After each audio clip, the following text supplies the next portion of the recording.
I'm Comeback Craig, and today I'm going to explain VA depression claims. I'll teach you what medical evidence you'll need in order to win the battle, and how to talk about your symptoms so you get the VA depression rating that you earned and deserve. United States veterans deserve to be compensated for new disabilities caused by their service-connected conditions.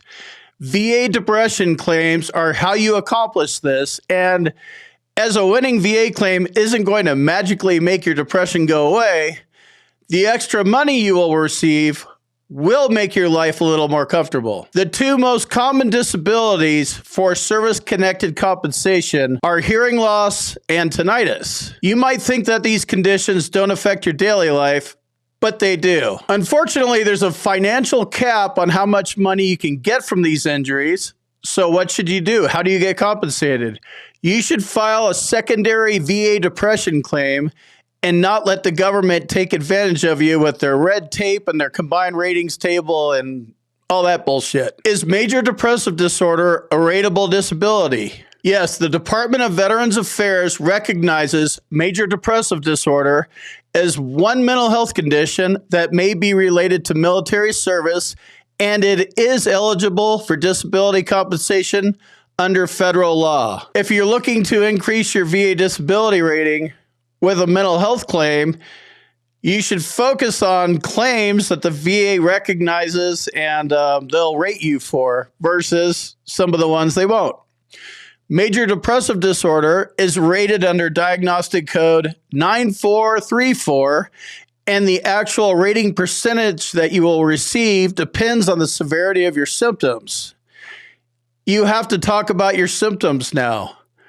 You may know your symptoms, but you need to tell them to a doctor, and you need to get them into some sort of independent medical opinion, VA records, private records, some medical records, and then you're going to be sent to a C&P exam, and you need to be able to explain your symptoms to the examiner. So now is the time to start digging in and figuring out what your symptoms are and talking about them. You want to make sure that your doctor documents them properly, so don't downplay your symptoms and don't ignore them anymore. How do you prove depression is service-related on a secondary service connection basis? First, you need a diagnosis. Then you need a doctor to document the severity of your symptoms. And then you need a nexus that links your depression to one of your service-connected disabilities. A secondary service connection claim means that your depression is related to another service-connected medical condition.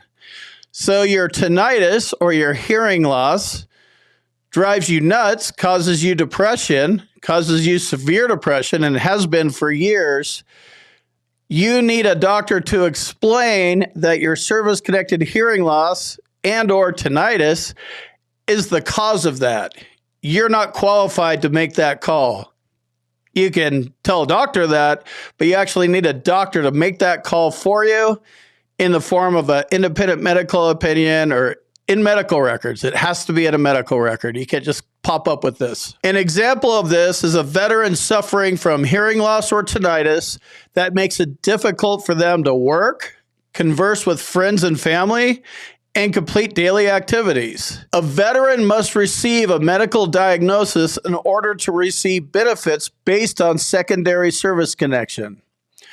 Medical professionals must also provide evidence of the relationship between your current symptoms of depression and explain how it was caused or made worse by hearing loss or tinnitus. Those seem to be the examples I'm using here today. Where can veterans find doctors who write Nexus Letters for depression? If you've been seeking treatment for depression from the VA, then you want to make sure you have a diagnosis of major depressive disorder and your symptoms are properly documented. The symptoms that are going to be checked off on the DBQ when you go to your C&P exam.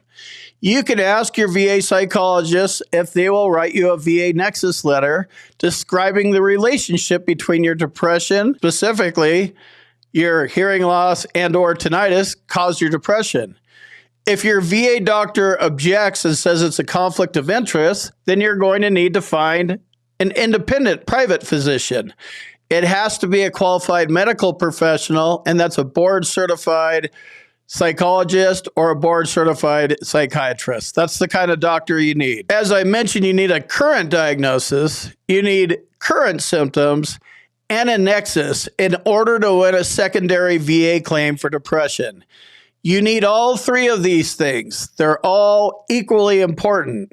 These are what is required by law to win a VA claim. So you need to have all three of those. If you just have the diagnosis and the symptoms documented and you can't get the nexus and you're like, I'll try to do it without the nexus, yeah, your claim's going to get denied. You need to have the nexus too. They're all three equally important.